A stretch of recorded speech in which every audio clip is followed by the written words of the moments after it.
Right. All right, now on to the presidential race and Donald Trump's controversial comments on immigration. The head of the Republican National Committee is telling the presidential candidate to tone it down.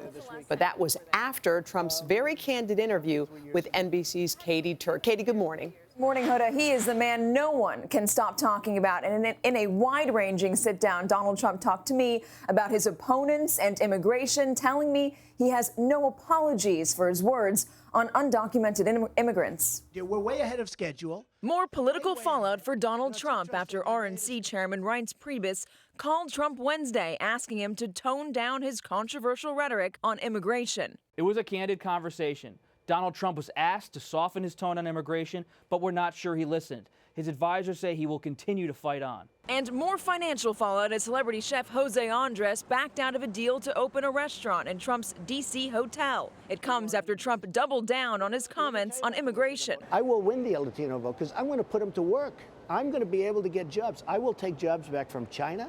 I'll take jobs back from Japan. In a wide-ranging, no-holds-barred interview where Trump once again is making news and getting a reaction. On Twitter, Donald Trump has changed the conversation. This is a very good thing. It was a waste of viewers' time all day with Trump's tripe. Enough already. From Mexico and immigration.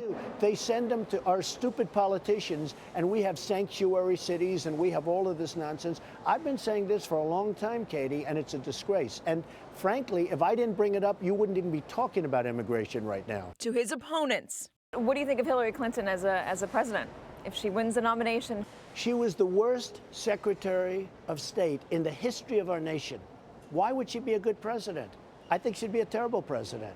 Jeb Bush will never take us to the promised land. He doesn't have it. Hillary will never take us to the promised land. Hillary will be a disaster as a president. Jeb will be very poor as a president, no energy. Comments like these forcing his opponents to react for better. Look, I like Donald Trump. You know, there are a lot of folks in Washington right now that seem to be crawling all over themselves just to smack Donald Trump. I'm not one of them. Or worse. My party is in a hole with Hispanics. The first rule of politics when you're in a hole is stop digging. And then somebody needs to take a shovel out of Donald Trump's hands.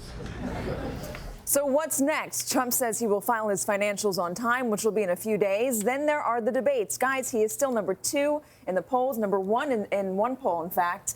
And he says that people just love his straightforward, blunt style and his business savvy, and that's why he's doing so well in those numbers. So you don't get any sense that Donald Trump is going to be listening to the leaders of his party and toning it down? I wonder what that conversation was last night with Priebus and Trump, and whether or not he actually understood the damage he's doing.